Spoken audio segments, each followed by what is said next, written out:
candle. Mahogany teak wood. High intensity. Whoa. That looks crazy. Makes my lips blend in a little more.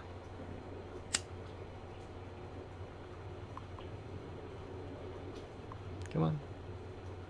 Catch on fire.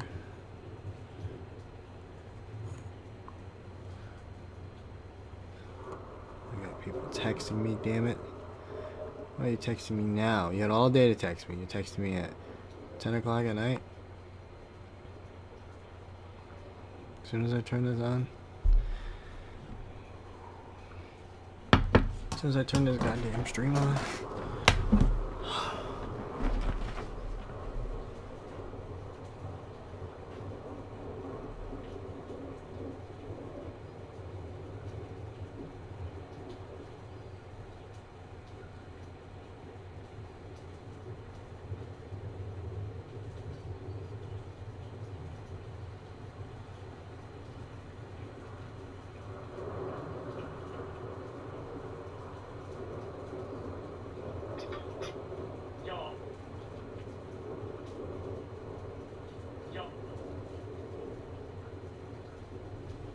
Okay.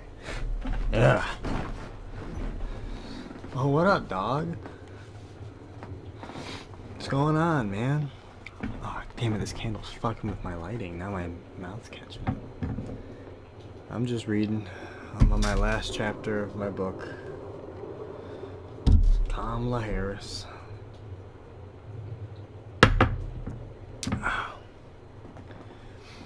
Maybe I can put this in a spot where I still smell, because I can still smell it. Now it's, should be fine. Should be alright.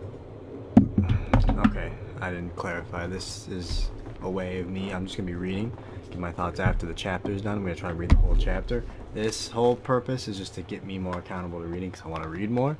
And streaming, it holds me more accountable. I'm not going to just go on my phone and veer off, get lost, scroll on TikTok. I'm more accountable to read this. I read the last 4.5, 5 chapters in the last like week and a half because of doing this. And it's taken me like 2 months to read the first 3 or 4 chapters.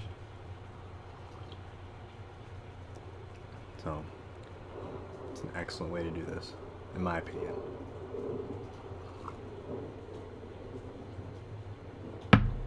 Oh, damn it, I was at the store. I didn't even grab any tea. Wow, that's what I was supposed to. Oh. They were going crazy. I'm trying to get to do some crazy shit. There we go. That's insane. Oh, it's the conditioner.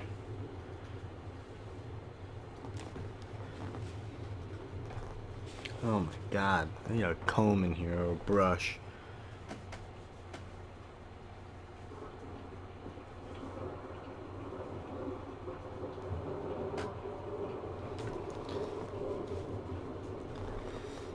Things in life we don't wanna see. But if Martin Luther was living. Alright. Chapter 10.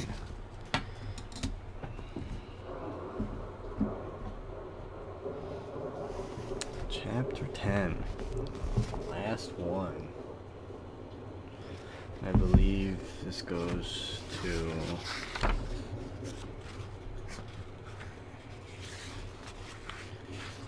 What page is this? It's about less than 30 pages, so could crank it out tonight.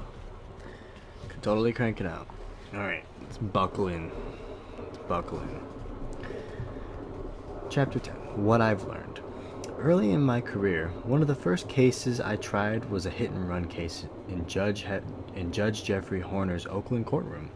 To illustrate my argument, I had printed out a map on a large sheet of paper, which I pinned to an easel with butterfly clips. I needed the map so that I could show the jury the driver's path. I don't remember all the details of the case, but I do remember this map, because I kept stumbling over north, south, east, and west.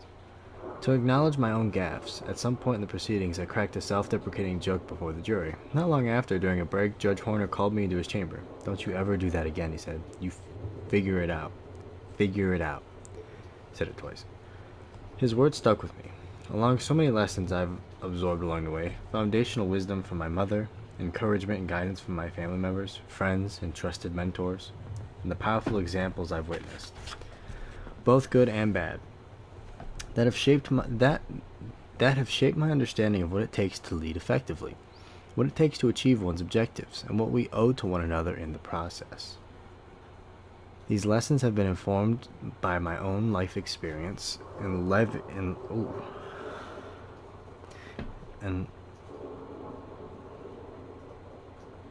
leavened?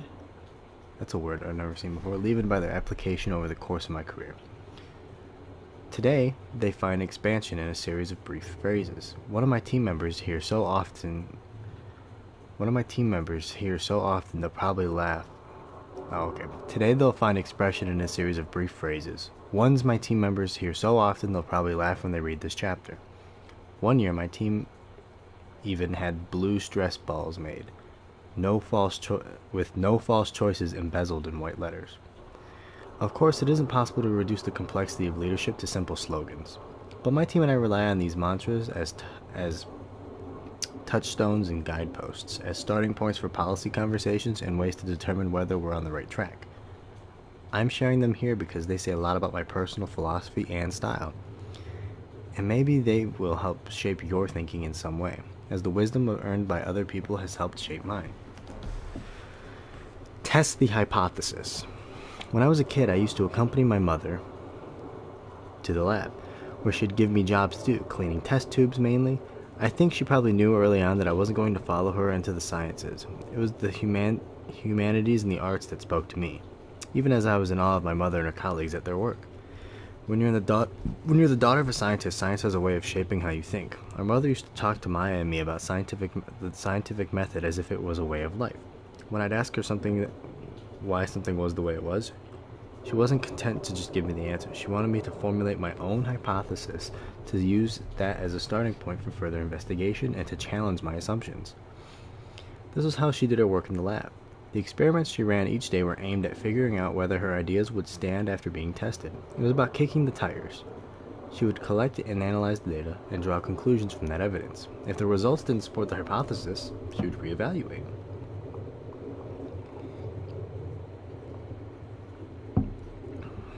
Innovation is the pursuit of what can be, unburdened by what has been. Whoa! Lyric drop. Run that back. Innovation is the pursuit of what can be, unburdened by what has been. And we pursue innovation not because we're bored, but because we want to make things faster, more efficient, more effective, more accurate. In science, in medicine, in technology, we embrace the culture of innovation, hypothesis, experiments, and all. We expect mistakes. We don't just want to make the same mistake twice. We expect imperfections. It's basic for us. We've gotten used to the idea that software will need to be tweaked and updated. We don't have any problem with the concept of bug fixes and upgrades. We know that the more we test something, the clearer we'll understand what works and what doesn't, and the better the final product and process will be. But in the realm of public policy, we seem to have trouble embracing innovation. That's in part because when you're running for public office and you stand before the voters, you aren't expected to have a hypothesis. You're expected to have the plan. The problem is when you roll out any innovation, new policy, or plan for the first time, there are likely to be glitches because you're in the public eye. Those glitches are likely to end up on the front page in bold lettering. When the healthcare.gov website crashed 2 hours after it launched in 2013, the problem, though temporary, became a stand-in for describing the entire pursuit of affordable healthcare coverage as folly.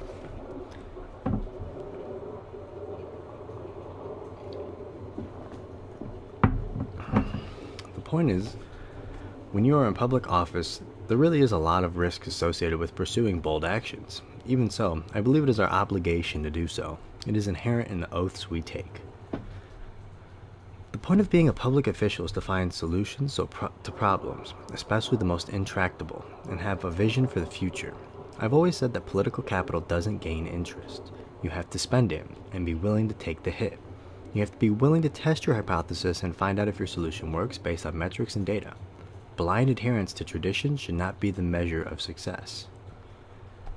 Michael Tubbs, the mayor of Stockton, California, understands this idea better than just about anyone I know.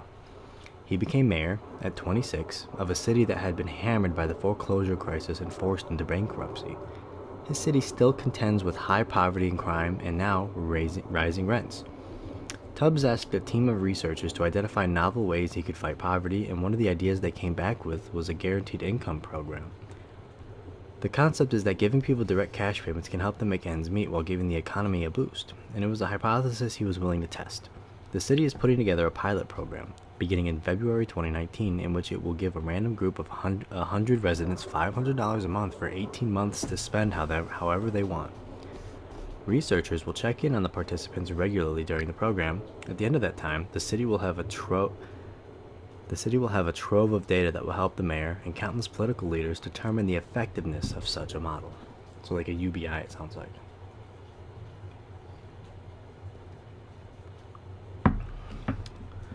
Another much discussed idea for helping the American workforce is to create a jobs guarantee program. Rather than guaranteeing a base cash payment, a federal jobs guarantee can ensure that anyone who wants to work will have a good paying job with dignity. It's an idea straight out of the President Franklin Roosevelt's Economic Bill of Rights. Is it possible? Would it work? If it's part of the plan you're running on, you're compelled to say yes. But the better answer is, let's find out. I signed on to legislation in the Senate to create a model program that will help us do just that. One way or the other, I am confident that the data will come back, that the data that comes from such a program will inform our approach.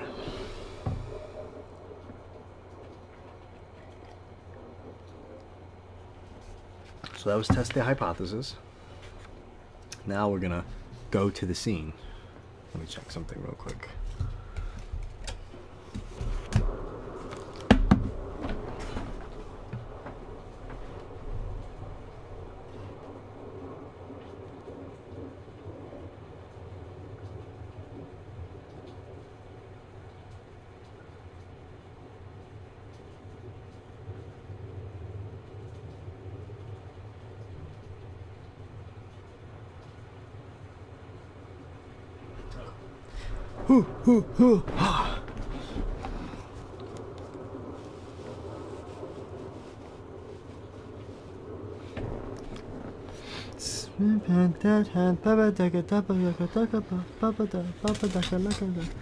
Alright.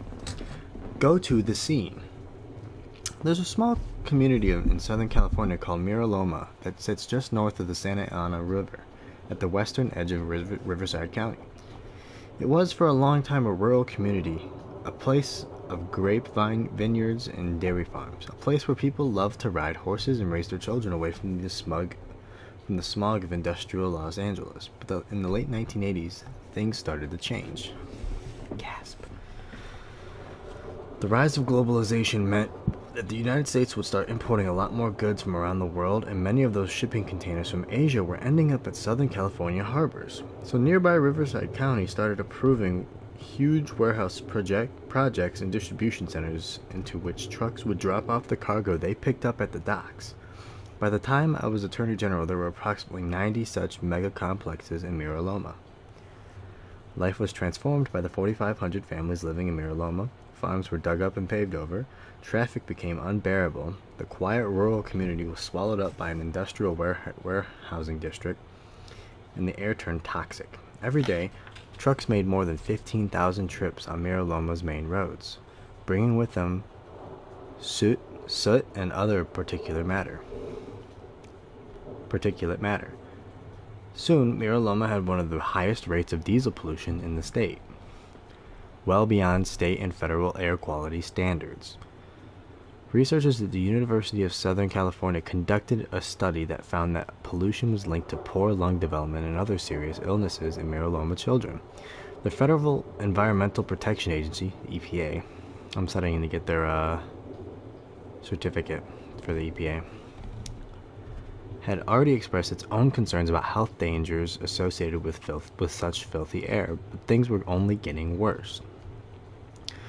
The circumstances of Mira Loma were brought to my attention when I learned that the county had approved another complex of warehouses, which would facilitate another 1,500 truck trips through Mira Loma every day. Residents sued to stop it, arguing that the county had failed to take the health concerns seriously and hadn't done the work to mitigate the harm that this would cause to a population already experiencing dangerous health impacts. They argued that the county had failed to follow state standards meant to protect communities like theirs, and after reviewing the documents, I agreed.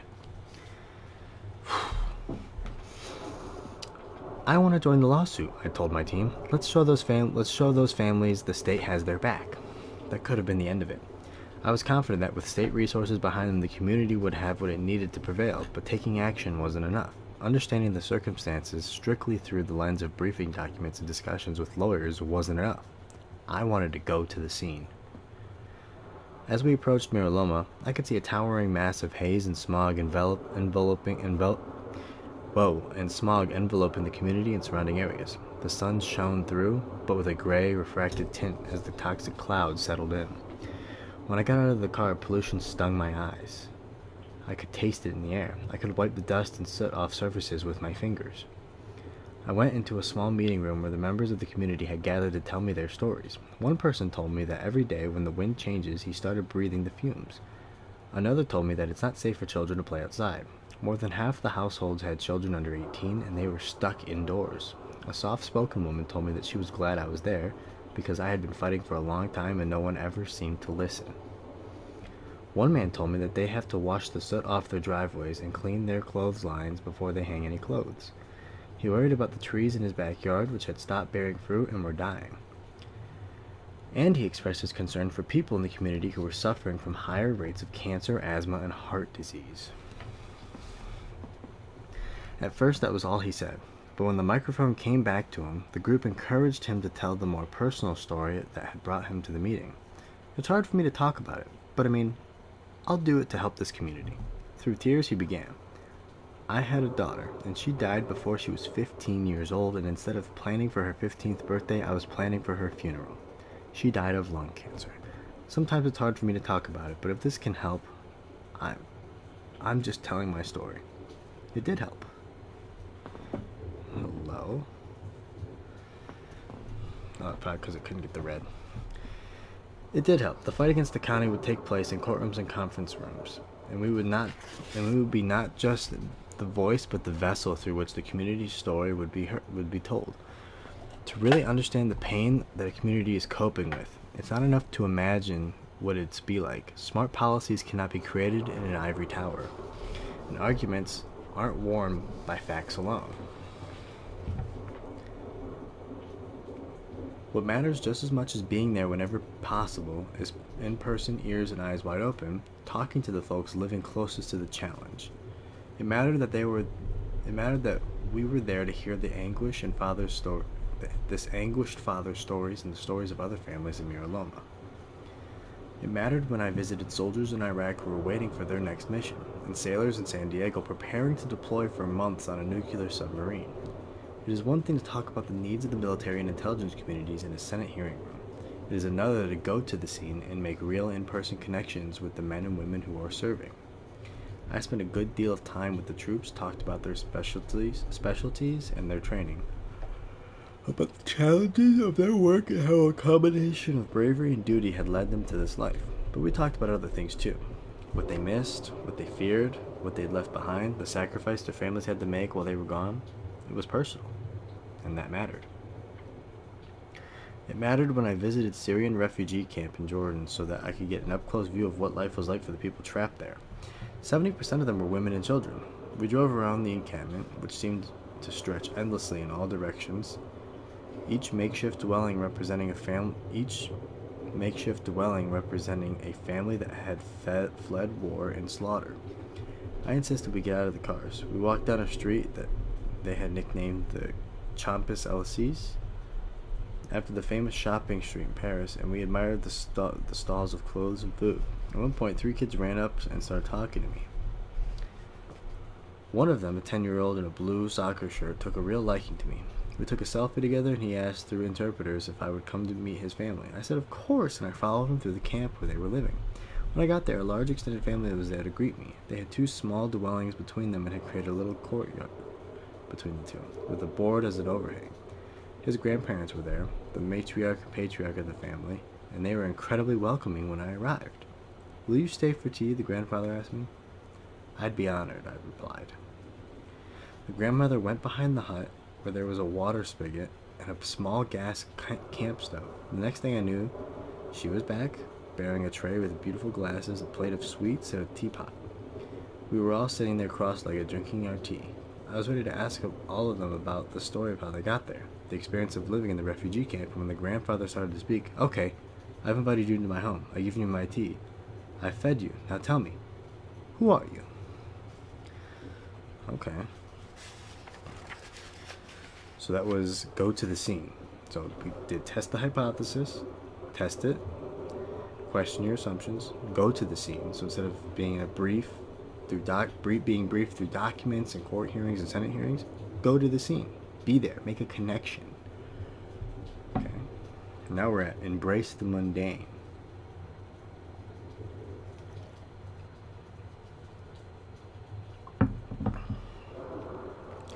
Bill Gates is obsessed with fertilizer.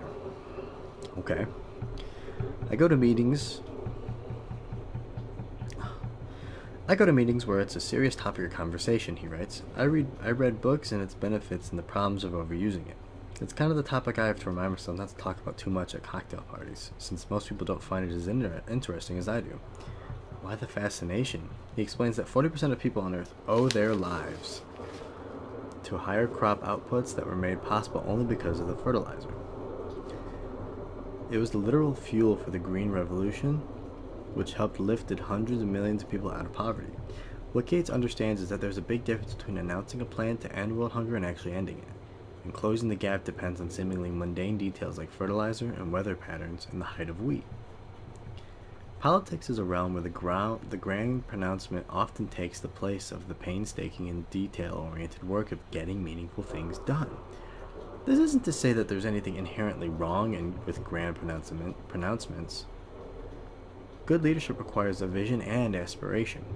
It requires the articulation of bold ideas that move people to action, but it is often the mastery of the seemingly unimportant details and careful execution of the tedious tasks and the other dedicated work done outside of the public eye that make the changes we seek possible. Embracing the mundane also means making sure that our solutions actually work for the people who need them. When I was Attorney General for California, for example, and I went after the for-profit Corinthian colleges, I was concerned about what would happen to students who had been defrauded. The students had the right to transfer to another school, to get their loan discharged, or get their money back, but the paperwork involved was quite complicated. Most students had no idea how to begin, or even that they had these options in the first place. We had prevailed in the case, but the students wouldn't actually receive a benefit from the financial relief unless they could navigate the bureaucracy. So my office created a website that walks students step by step through the complex process. I wanted to make it as simple as possible for someone to exercise their rights and get actual relief. As we were developing the website, I'd often have our team show it to me, and I'd literally click through the process myself. More than once I had a snag, and I'd tell them, if I don't understand it, how would the students? That meant that the team had to rework the interface and text. But as frustrating as the exercise might have been, it resulted in a better product. Taking the time to perfect the details made the tool more relevant for the students who needed it. My point is, you have to sweat the small stuff, because sometimes it turns out that the small stuff is actually the big stuff. I read a story once about a principal at St. Louis Elementary School who wanted to take on rampant truancy in her school. When she talked to parents, she realized that many of the kids didn't have clean clothes. Either they didn't have access to a washing machine, or their families couldn't afford detergent, or the power had been shut off. Students were embarrassed to show up to school in dirty clothes. I think people don't talk about not having clean clothes because it makes you want to cry or go home or run away or something, a student explained. It doesn't feel good. So the principal had a washer-dryer installed at her school, and she invited students who had missed more than 10 days of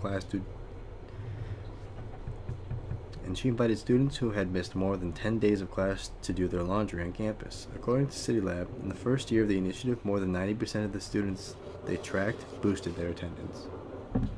That's crazy.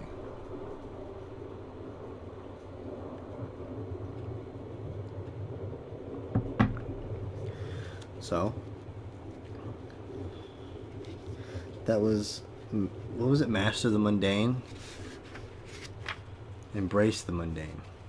So, test the hypothesis, go to the scene, embrace the mundane, and now we're on words matter. Words matter. Words matter. Words have the ability to empower and to deceive, the power to soothe and to hurt. They can spread important ideas and wrong-headed ones. They can spur people to action for good or ill. Words are incredibly powerful, and people in power whose words can carry furthest and far fastest have an obligation, a duty, to speak with them with precision and wisdom. Scripture tells us the one who has knowledge uses words with restraint, and whoever has understanding is even tempered. I am keenly aware of the potential power that lives in my words as someone who represents nearly 40 million people who seeks to give voice to the voiceless. And when I speak, I do so with the knowledge that words I choose matter. First, what we call things and how we define them shapes how people think about them. Too often, words are used to degrade our impressions of issues or of one another. It's why I insisted on better terminology in my work with sexually exploited youth. It was not right to refer to these individuals as teen prostitutes. They were young people who were being exploited and preyed upon by adults.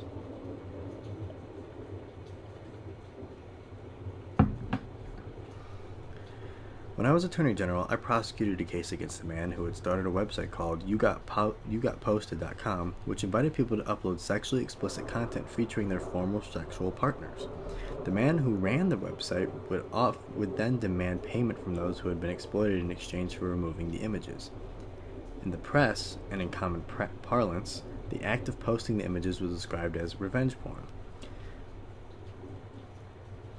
In my office, people shorthanded the case as the revenge porn case. I wasn't having any of that. Revenge is something you inflict on someone who has wronged you. These people hadn't wronged their perpetrators. It wasn't revenge. Nor was it pornography. The victims had never intended for the images to be publicly displayed. It was internet-based extortion, plain and simple, so we referred to it as cyber exploitation. I directed my team that we were not to use the term revenge porn. I encouraged the media not to use the term either.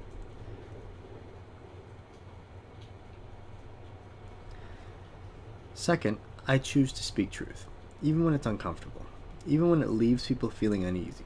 When you speak truth, people won't always walk away feeling good, and sometimes you won't feel so great about the reaction you receive, but at least all parties will walk away knowing it was an honest conversation. That is not to say that all truth is uncomfortable, or that the intention is to cause discomfort. Many truths are incredibly hopeful. I am simply saying that the job of an elected official is not to sing a lullaby and soothe the country into a sense of complacency. The job is to speak truth even in a moment that does not welcome or invite its utterance. Bars, dude. Bars. Wow. So we had test the hypothesis, go to the scene, embrace the mundane. Fuck. Words matter. No, wait. Test the hypothesis, go to the scene, embrace the mundane, words matter, and now we have show the math. Show the math. Many of us remember taking math tests in grade school, where it wasn't enough to simply answer a question. You had to show your work. That way your teacher could see how your logic unfolded, step by step. If you got the solution right, the teacher would know that you hadn't just made a lucky guess, and if you got it wrong, she could see exactly where and why and help you correct your mistake. Showing the math is an approach that I've embraced throughout my career. In part, it's a methodology that helped me and my team test the logic of our own proposals and solutions. When we force ourselves to lay out our assumptions, we often find that there are certain parts of our arguments that assume things they shouldn't.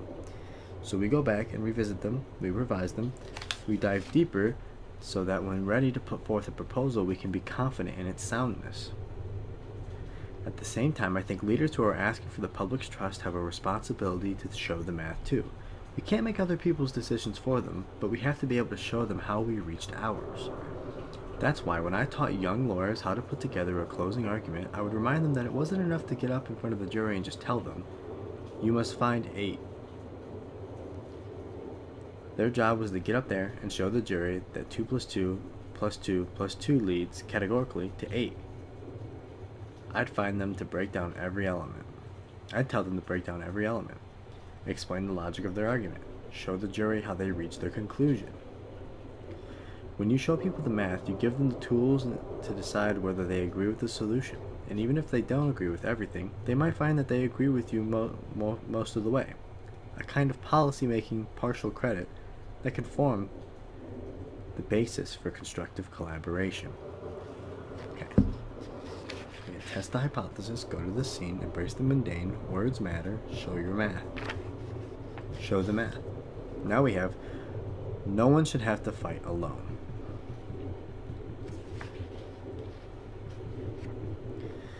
In the spring of 1966, Cesar Chavez led a 340-mile march of Latinx and Filipino farm workers from California's Central Valley to its state capital in an effort to spur action and direct the country's eyes to an unconscionable ways that farm workers were being treated.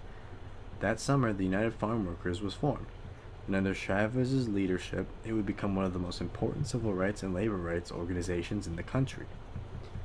At the same time, 2,000 miles away, Martin Luther King Jr. was leading the Chicago Freedom Movement. Through speeches and rallies and marches and meetings, he demanded everything from the end of housing discrimination to the need of high-quality education for all. In September 1966, King sent Chavez a telegram. He wrote about how many of... Jesus. I'm getting exhausted.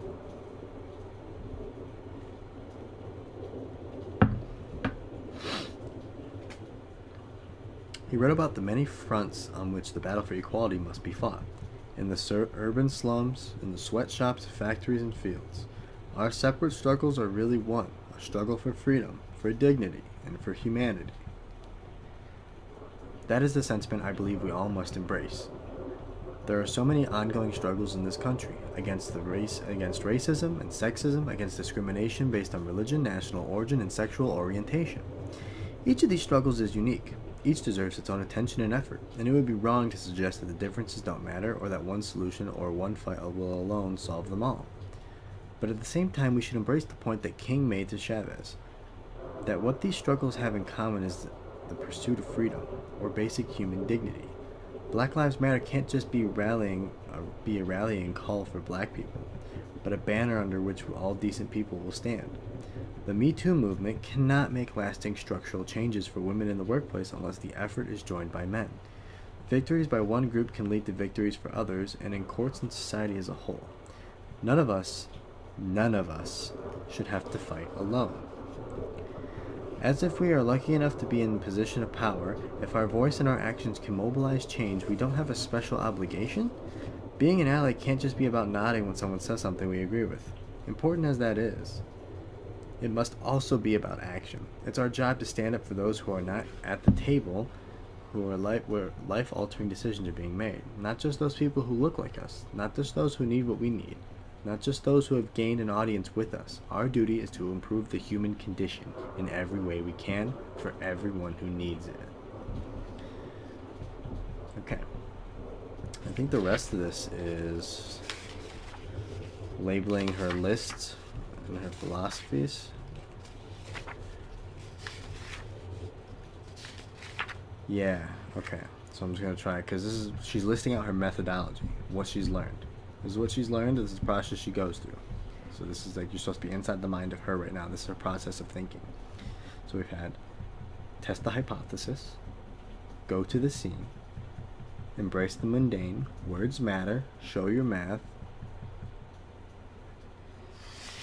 Fuck. No one should have to fight alone. And this is, if it's worth fighting for, it's a fight worth having. On Monday, I stood in front of your office, a protester named Anna Maria Aquila exclaimed to a Republican Senator Jeff Flake, of Arizona, as he got into an elevator. I told the story of my sexual assault. I told it because I recognized in Dr. Ford's story that she is telling the truth. What do What you are doing is allowing someone who actually violated a woman to sit in the Supreme Court. This is not tolerable." As she spoke, Senator Flake nodded his head but didn't make eye contact. Then another survivor, Maria Gallagher, spoke up. "I was sexually assaulted and nobody believed me. I didn't tell anyone, and you're telling all women that they don't matter, that they should just stay quiet because if they tell you what happened to them, you are going to ignore them. That's what happened to me, and that's what you are telling all women in America, that they don't matter." Senator Flake continued to avoid the woman's gaze. "Look at me when I'm talking to you," she said, her voice breaking. "You are telling me that my assault doesn't matter, that what happened to me doesn't matter, and that you are going to let people who do these things into power. That's what you're telling me when you vote for him. Don't look away from me." The elevators closed, and Senator Flake made his way to the courtroom where the Judiciary Committee was holding a vote for the confirmation of Brett Kavanaugh.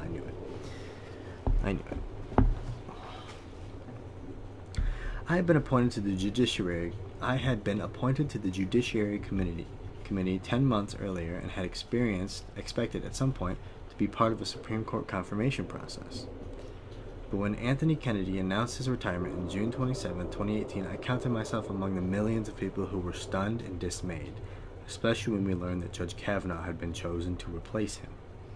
Before we even knew the name Christine Blasey Ford, we knew from Judge Kavanaugh's public statements, his writings, and his judicial record that he was hostile to civil rights and voting rights and reproductive rights. We knew he would be a reliable vote against unions, against the environment, against corporate regulation. We knew before his first set of confirmation hearings that there was something in his past that Judge Kavanaugh and the White House were trying to hide. We knew it because 90% of Judge Kavanaugh's record was withheld from members of the Judiciary Committee.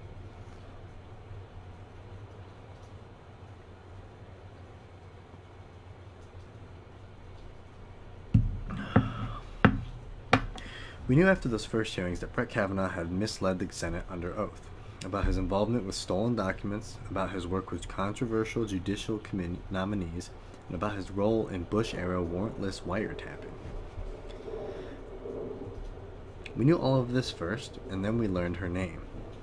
Then we learned her story.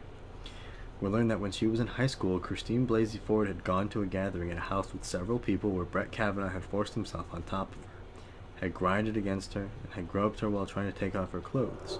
We learned that when she tried to scream, he had put his hand over her mouth, and she believed that he was going to rape her. She feared that he might inadvertently kill her. "I was able to get up and run out of the room," Dr. Ford explained, as she testified under oath in front of the Judiciary Committee about the attack. "Directly across from the bedroom was a small bathroom. I ran inside the bathroom and locked the door. I heard Brett and Mark leave the bedroom laughing and loudly walk down the narrow stairs, pinballing off the walls on the way down. I waited, and when I did not hear them come back up the stairs, I left the bathroom, ran down the stairs, through the living room, and left the house," she continued. "I remember being on the street and feeling an enormous sense of relief that I had escaped from the house and that Brett and Mark were not coming after me." I watched her in such awe as she told her story. In front of Dr. Ford sat all 21 members of the Senate Judiciary Committee, looking down from a raised dais. Behind her sat an audience of many strangers. To her left was Rachel Mitchell, an Arizona prosecutor who would question Dr. Ford instead of the Republican committee members, all men who apparently doubted their own ability to question her. There were bodyguards in the room, too, whose protection Dr. Ford now needed, and of course, there were cameras. There were the cameras, broadcasting every moment, every movement, every word spoken, every tear shed in front of the national audience. This was no place for a person to have to talk about the worst day of her life. And yet there she was in front of us and in the world, even after death threats, even after having to leave her home, even after countless vile attacks hurled at her online. Christine Blasey Ford came to Washington out of a sense of what she called her civic duty and testified in one of the most extraordinary displays of courage I have seen in my lifetime. Then Judge Kavanaugh responded. "This whole 2-week effort has been a calculated and orchestrated political hit," Kavanaugh railed at the committee, fueled with apparent pent-up anger about President Trump in the 2016 election, fear that has been unfairly stoked about my judicial record, revenge on the behalf of the Clintons, and millions of dollars in money from outside left-wing opposition groups. Fuming, he declared that the behavior of several of the Democratic members of this committee at the hearing a few weeks ago was an embarrassment. He went on for 45 minutes, and that was just his opening statement. I like beer. I like beer, Kavanaugh said in response to a question from Senator Shelton Whitehouse, a Democrat from Rhode Island. I don't know if you do. Do you like beer, Senator, or not? What do you like to drink, Senator? Do you like to drink? What do you like to drink? Minnesota Senator Amy Klobuchar, also a Democrat, asked, so you're saying that there's never a case where you drank so much that you don't remember what happened the night before, or part of what happened? You're asking me blackout, he said, with visible frustration. I don't know. Have you? Could you answer the question, Judge? That's not happened. Is that your answer? Yeah, he said smugly, and I'm curious if you have. I have no drinking problem, Judge, she said, not moments after having described how alcoholism had deeply affected her father. Yeah, nor do I, he retorted. It was, if anything, a revealing moment that a man who had been sworn up and down that he has always treats women with respect. Near the end of the hearing, it was my turn to question the witness. As everyone was aware, Dr. Ford had taken in past a polygraph examination. She had called for outside witnesses and expert witnesses to testify. And most important, she had called for an FBI investigation. I asked Kavanaugh if he would do the same. He repeatedly evaded answering, just as he had done on many questions from my colleagues up to that point. The contrast between Dr. Ford's sincerity and Judge Kavanaugh's caginess was striking, as was his willingness to mislead the committee. He gave paternally false statements about the meanings of certain terms he'd written in his high school yearbook. He downplayed key aspects of his drinking. He was dishonest about the kinds of gatherings he attended in high school, and that tempered Judge Kavanaugh's flagrant behavior was so outside the norms of judicial standards that the days after the hearing, the American Bar Association reopened its evaluation of him, and more than 2,400 academics signed an open letter to the Supreme saying they were united as professors of law and scholars of judicial institutions in believing that he did not display the impartiality and judicial temperament requisite to sit on the highest court of our land. And yet, from the moment the hearing was over, it seemed like Republican caucus was ready and eager to move on, and that, despite Kavanaugh's performance and despite Dr. Ford's testimony, the committee would push forward with a vote. Shortly after Judge Kavanaugh finished testifying on Thursday night, Republican leaders scheduled a committee vote on his nomination for Friday morning. There are many reasons of why survivors of sexual assault don't report, and one is the fear or assumption that they will not be believed. I was calculating daily risk-benefit for me coming forward. I was wondering if I had just been jumping in front of a train that was going to where it was going anyway, Dr. Ford had testified that morning, and I would just be personally annihilated. As Republican senators pressed ahead, that fear seemed all too justified. Those senators were choosing not to believe Christine Blasey Ford, even though she had risked everything to warn them about what she knew, even though she had reached out before Judge Kavanaugh and had even been nominated, even though she had no reason to lie. They chose not to believe Dr. Ford even as they refused to do a real investigation, even though she had corroborating information that backed up her claims, even though Judge Kavanaugh had more than one accuser. For Judge Kavanaugh's defenders, the cost of believing her, the cost of truth itself, was simply too high. This has been about raw power, I said the next morning after leading a walkout to the committee hearing. You're seeing that on display in the hearing this morning. You're seeing that in the process from the beginning. This is a failure of this body to do what it has always said it is about, which is to be deliberative. When I returned to the chamber, there were rumblings. It appeared that Senator Flake had been affected by the survivors who stopped him in the elevator on the way to the hearing that morning. After consultation with Senator Chris Coons, a Democrat from Delaware, and others, Senator Flake called for a delay to the final vote so that the FBI can be given a week to investigate further. He gave us an unexpected reprieve. We know now that the victory felt in the moment was fleeting, but that did not diminish its significance. Two survivors of sexual assault standing in front of an elevator seemed to change the mind of a senator whom most saw as immovable, securing an FBI investigation and forcing a delay in an out-of-control process. In that moment, those two brave women were more powerful than all of the Democratic senators in the Judiciary Committee. Together they paused history and gave us one last chance to prevail. But the White House had one more card to play. The administration limited the scope of the investigation, dictating whom the FBI could speak to, even preventing agents from following up with Dr. Ford and Judge Kavanaugh themselves. And yet for key swing senators, the fact that there had been an investigation of any kind was enough. On October 6, 2018, I stood on the Senate floor and watched as Judge Kavanaugh got confirmed. I've been writing these words in the days since, even as I finished this manuscript. Like many Americans, I am still processing what our country has just been through.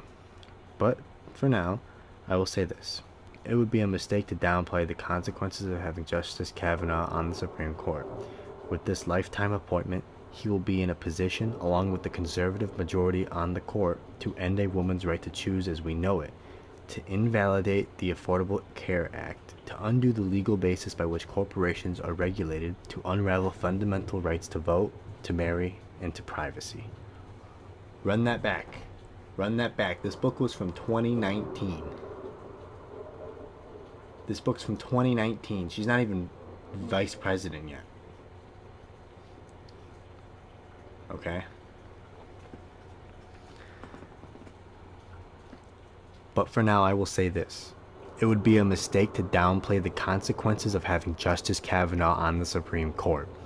With this lifetime appointment, he will be in a position, along with the conservative majority on the court, to end a woman's right to choose as we know it, to invalidate the Affordable Care Act, to undo the legal basis by which corporations are regulated, to unravel fundamental rights to vote, to marry, and to privacy.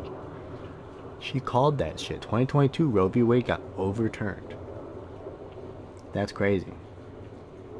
Saw that coming a mile away. I worry about the ways his partisanship and temperament will infect the court, and how it will color his decision-making, how it will disadvantage so many who seek relief in the courts. I worry about what it will do to the court itself to have a man credibly accused of sexual assault among its justices. I worry about the message that has been sent yet again to Americans and to the world, that in our country today someone can rage, lash out, resist accountability, and still ascend to a position of extraordinary power over other people's lives. But here's what I am not worried about. I am not worried about our commitment to the fight for a better country. I am not worried about that this experience has dismantled our will. We choose this fight not because we are sure we will win, but because we are sure it was right. Because that should be all that matters. And I know it is too bromide of consolation to say what is certainly true, that even though we don't prevail, this fight mattered. Dr. Ford did not come forward in vain. As Senator Patrick Leahy said of her decision to speak, bravery is contagious. The cameras and microphones that Dr. Ford never sought carried her story and her message far beyond our committee room, inspiring women and men to tell the stories of their sexual assaults, many for the first time. On the day that Dr. Ford testified, the National Sexual Assault Hotline saw a 200% increase in calls. Women were calling into C-SPAN to share their stories, writing op-eds, telling their husbands and fathers. They were speaking their truth and, in so doing, making plainer than ever the pervasiveness of sexual violence. These survivors took no pleasure in revealing their own pain. Many who came forward had no intention of seeking justice, much less an expectation of receiving it. But they spoke out, like the survivors of Harvey Weinstein, Larry Nassar, and Bill Cosby, like survivors of the abuse in the Catholic Church, to help ensure that this conversation will never again be limited to whispers. Sexual violence is real. It is wrong. It affects men as well as women, and no one should suffer in silence. The faces, the voices, the crowds who filled the hearing room and the heart building in the streets outside the Supreme Court, the people who flooded social media with messages of solidarity and shared anguish, all command us to listen, to respect, to believe, and to act. Their voices, like Dr. Ford's, have lasting reach.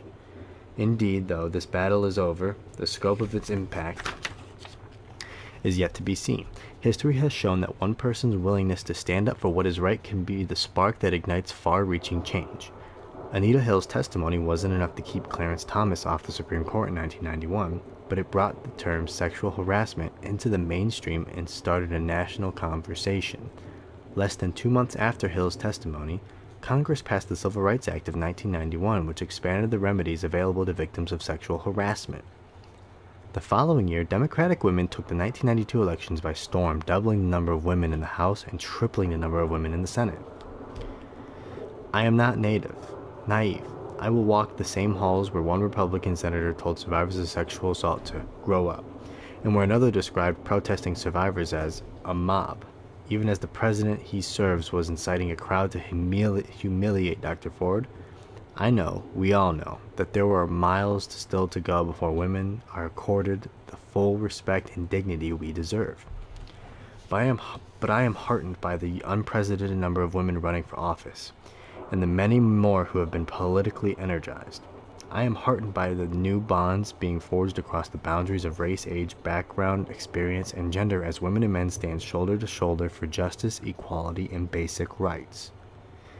This process is the product of a movement that started before Anita Hill ever testified and will continue long after Dr. Ford becomes a hero in our children's history books.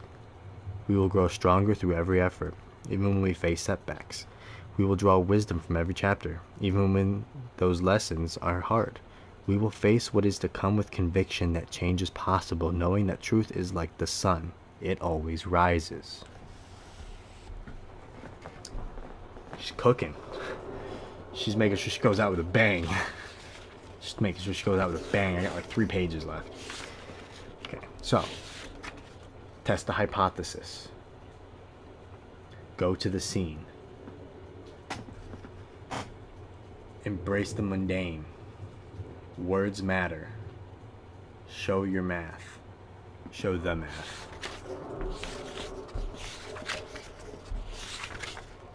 No one should fight alone. If it's worth fighting for, it's a fight worth having. You may be the last. You may be the first. Don't be the last.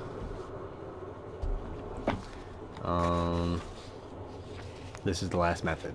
This is the last method, and then she gets her closing statement to the book. Lock in.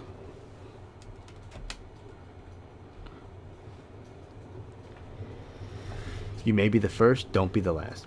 I was in the middle of my first campaign for district attorney when I got a call from an old law school friend, Lisa, who was working as a career counselor at a nearby law school. She had met a young black woman named Venice Johnson, a second-year law student who had been grown up in Oakland, the child of an immigrant with dreams of becoming a prosecutor.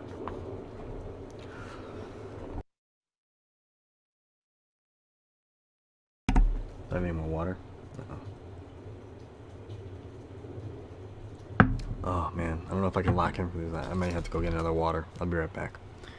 Be right back.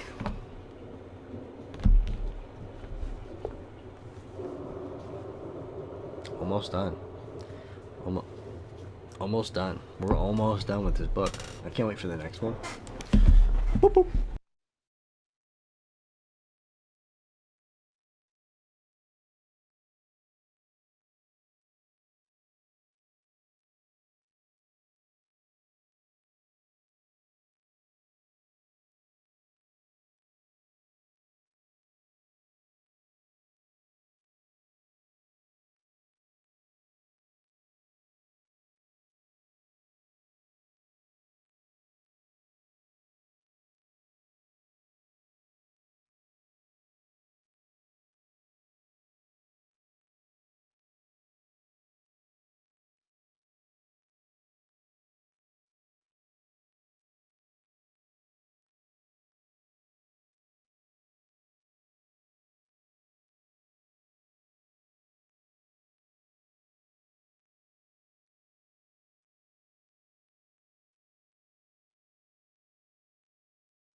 Steamy. Oh. Ha. Opens up the windpipes. I gotta do a haircut. Or decide if I'm gonna let it grow long or not. Gotta pick and choose.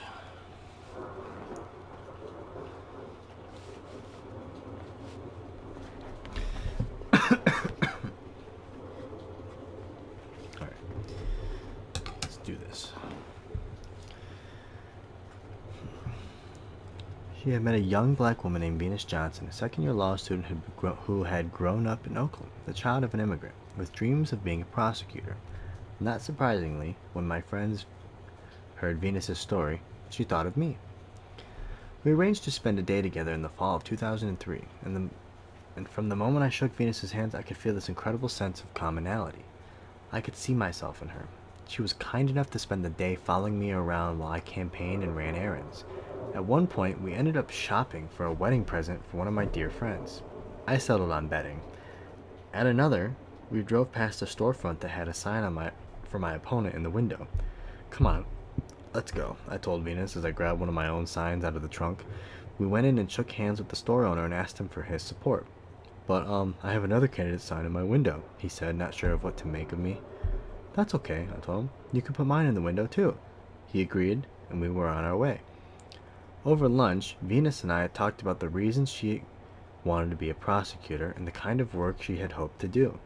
I learned that her father had a long career in law enforcement and that she always imagined herself fighting on behalf of victims. I told her that I had taken a similar path and recommended she follow her instincts.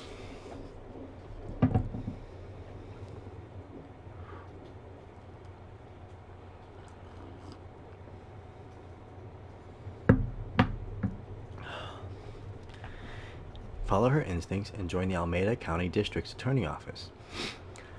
I'd be happy, I told her, to make some calls on her behalf.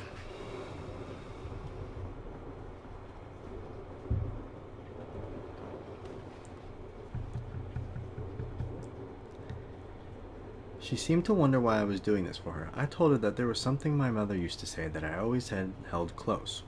"You may be the first, don't be the last." My mother had gotten to where she was because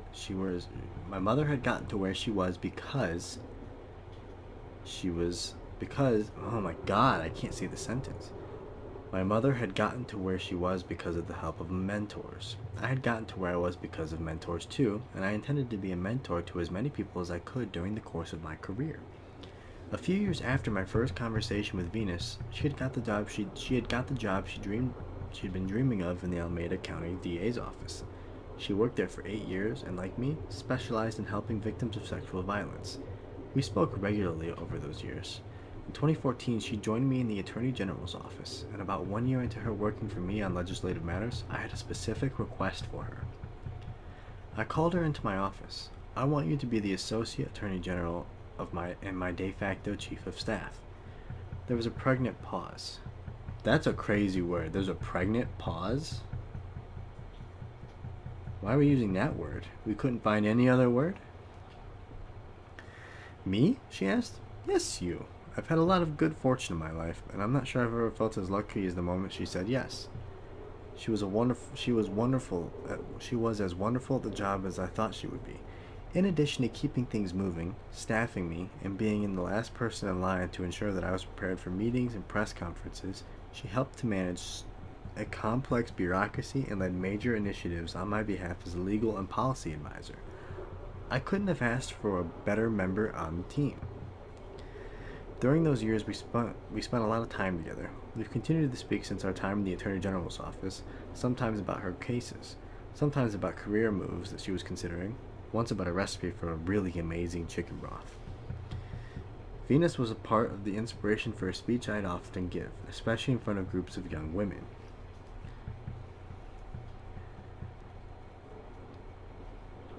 I like to induct them into what I call the Role Models Club. I tell them that whatever profession they choose, they've got to keep raising their hands to share and to take credit for their good ideas and to know that they deserve to rise as high as they dare to climb. I also tell them that when they see others in need, they've got to go out of their way to lift them up. I tell them that sometimes members of the Role Models Club can feel alone. Sometimes they may think, do I have to carry this burden by myself? The fact is, they will find themselves in rooms where no one else looks like them. And breaking barriers can be scary. When you break through a glass ceiling, you are going to get cut, and it's going to hurt. It's not without pain, but I ask them to look around at one another and hold that image in their brains and their hearts and in their souls. I tell them to remember that they are never in those rooms alone and that we are all in there with them, cheering them on. And so they stand up, and so when they stand up, when they speak out, when they express their thoughts and feelings, they should know that we're right there in that room with them and we've got their back. I know Venus always has mine. Now we're on her closing sentiment, the closing statement of this book.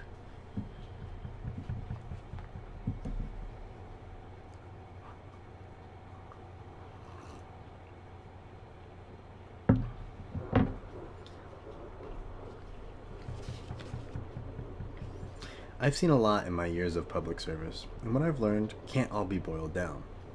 I've come away with the firm belief that people are fundamentally good, and that given the chance, they will usually reach out a hand to help their neighbor. I've learned through history and experience that not all progress is gradual or linear. Sometimes it simply goes from one plateau to another. Sometimes we fall back tragically. Sometimes we leap forward and achieve things beyond the realm of what we thought possible. I believe that our job is to provide the force, propulsion that will get us to a higher plane. We have yet to achieve that perfect union. Alongside the great achievements of the American experiment lies a dark history that we have to deal with the present. In the face of powerful headwinds, it's easy to become tired, to become overwhelmed. But we cannot give up. The beginning of our downfall comes when we stop aspiring. Let me speak one final truth. For all of our differences, for all of our battles, all of the fights, we are still one American family, and we should act like it.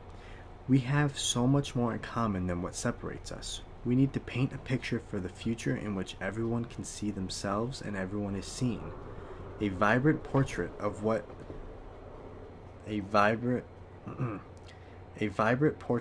vibrant United States where everyone is treated with equal dignity and each of us has the opportunities to make the most of our own lives. That is the vision worth fighting for, born out of love for our country. It is an age-old fight, and we know about it. And what we know about it is this: victories won can be lost in complacency. Battles lost can be won with new effort. Every generation has to recommit to the work, to the effort, and to the true meaning of the word patriot. A patriot is not someone who condones the conduct of our country, whatever it does. It is someone who fights every day for the ideals of the country, whatever it takes. What I have seen, especially since becoming a United States Senator, is that this fight is born out of optimism too. I see hundreds of dreamers walking the halls of the Capitol who believe that if they are heard, they can make a difference, and they will. I see it in the parents who traveled from all over the country to Washington with their disabled children to show Congress the faces of those who would lose coverage if the Affordable Care Act was repealed. I see it in the women who fight every day for the right to make their own decisions about their bodies. I see it in the Parkland survivors who march and fight and organize for gun safety laws, who have achieved significant victories that tell them a better future is possible. When I travel our country, I see optimism in the eyes of 5 and 7 and 10-year-olds who feel a sense of purpose in being part of the fight. I see it and feel it in the energy of the people I meet. Yes, people are marching. Yes, people are shouting. But they are doing it from a place of optimism. That's why they've got their babies with them. That's why my parents took me in a stroller to civil rights marches. Because as overwhelming as the circumstances may be, they believe, as I do, that a better future is possible for all of us. My daily challenge to myself is to be part of the solution, to be a joyful warrior in the battle to come. My challenge to you is to join that effort, to stand up for our ideals and our values. Let's not throw up our hands when it's time to roll up our sleeves. Not now, not tomorrow, not ever. Years from now, our children and our grandchildren will look and lock eyes with us. They'll ask us where we were when the stakes were so high. They will ask us what it was like. I don't want us to just tell them how we felt. I want us to tell them what we did. That's chapter 10. Now it's just acknowledgments.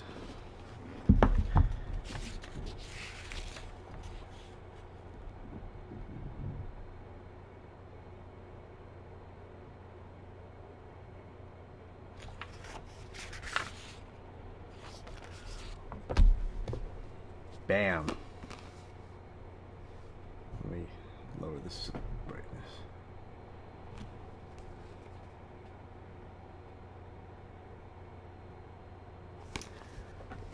I rated this too harshly, right? The first part right here around this area, first couple chapters, what is that? Yeah, literally chapter 3, the first couple chapters. I was like, this is cool. I mean, I really liked chapter 3, I think, because I think that was the one where she talked about her battle with the big banks. And beyond that, I was like, it's okay. But once I started reading it, right, doing this helped me finish this book in like a week and a half. Killer shit, man. Killer shit. I originally gave this like a 3 stars, only being like 4 chapters in. Dude, I'd give this like a 4 out of 5. This was really good. This was a really good book. I learned a lot from this, and I thoroughly enjoyed reading it and learning about her. And I'm almost sad it's over. I'm almost sad that this is done now. And I'm hoping that she's writing another one. But we'll see. We'll see. But that last chapter, her process was interesting. What do I remember? I remember test the hypothesis, go to the scene, embrace the mundane, words matter,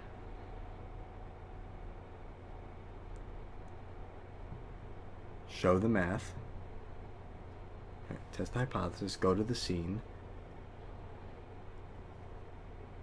Oh god, I'm losing my mind. Test the hypothesis, go to the scene. Test the hypothesis, go to the scene. Test the hypothesis, go to the scene. Show the math. Words matter. It's a fight worth fighting. It's a fight worth... Oh, damn it. I really messed that up. I butchered. I know there's... I'm not going to do them in order, but test the hypothesis. Go to the scene. Show the math. Words matter. If it's a fight worth having, it's a fight worth fighting. Damn. Yeah, no, I don't remember all of them. You may be the last. Don't. You may be the first. Don't be the last.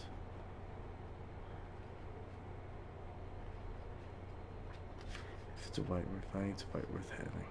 No one should have to fight alone. Yeah, show the math. Words matter.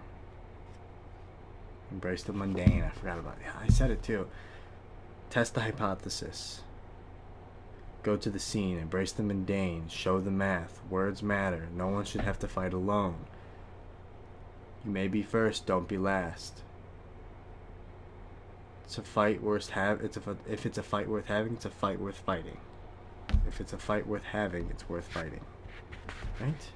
Fuck, that one fucks me up. If it's worth fighting for, it's a fight worth having. Process is interesting. I like that. Considering her mom was a scientist, it kind of embedded that ideology into her head and helps her come to a lot of decisions she has today. And I like the insight on it, like how today we have software, and when it's buggy, we just keep using it and testing it until we work out all the bugs, then we can present the final product. You can't do that with policies, so oftentimes people look to you for a product that's already fleshed out, but you can't do that because you can't just deploy policies and then just work them out like that. You tend to have to, depending on the position and power you have to work through a process, and you have to work out all the bugs and everything, and you explain that process. Test the hypothesis. Walk through, lay out the entire argument, find the assumptions you're making, and don't grant those assumptions. What if those values and factors aren't there? What if they aren't true? There's lots of methods like that. I think there's a method in I remember reading about this. It was like this guy was big on video games, and I think he played like a starship game, and they had to build a ship and a tactic to destroy the other one. And the way they would go about it, and they were very successful, was they would build it, strategize, and have one guy on the other side or one guy watch, and then when they present it, poke as many holes in it as you can. Right? Find all the flaws. If you were to attack this, what would you go for? It would help to build around that. And I think that's essentially what she's getting at here. So, really like that. I really like that. That last chapter was very interesting. It gave us insight on where she was during the Brett Kavanaugh hearings. And she made the point that even with Clarence Thomas, the people that originally called him out for sexual abuse and sexual violence paved the road for future people to come out. And since the Brett Kavanaugh one, people have felt more welcomed and more open and more safe and more valued and more appreciated coming out about their abuse. That's a really beautiful thing. That's really great. I love that.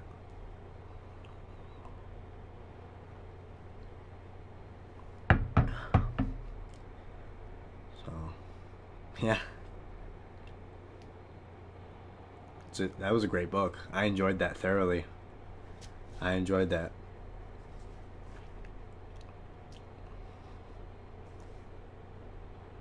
That was great. I love that. But, all right. Well, I don't know if I'll do the acknowledgement. When I sat down to write about my life, I didn't expect the process to explain that. It's like a lot of her like thinking, like reflecting on the writing the book. You know, her thinking Doug, you know, missing her mother, sad that, you know, her mom couldn't see where she was today. Tyrone Gale, who started me and my press secretary one day in the Senate, and whom we recently lost to cancer. Tyrone was irreplaceable. He was an exceptional talent and an exceptional person, kind, warm, generous, and deeply committed to the public service. Doug, Cole, Ella, Kamala. Wait, what? So I watch you enter the world, choosing your own unique paths. It makes me so proud every day to be your Kamala. Oh, she says that. Thanks, Penguin. Oh yeah, this is a penguin. For being the editor for the book. Oh, what a good book. What a good book. This will be up there as one of my favorite books I've probably read this year. I'm not sure though. Loved it. Loved it, loved it, loved it. Great. I would give it a 4. And if I could do half stars, I'd give it a 4.5. One of the best books I've ever read.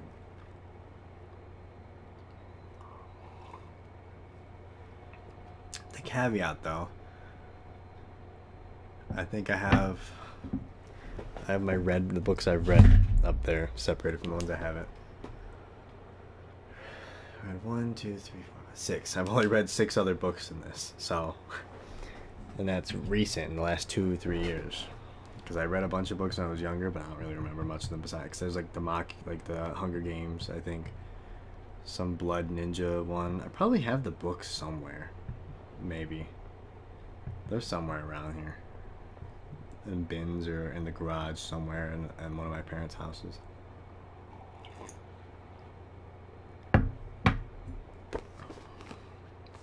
Really good, loved it. Thank you for helping me, holding me accountable. Oh, that was a good book. I like that. Alright, good night. Kisses. I see you watching me.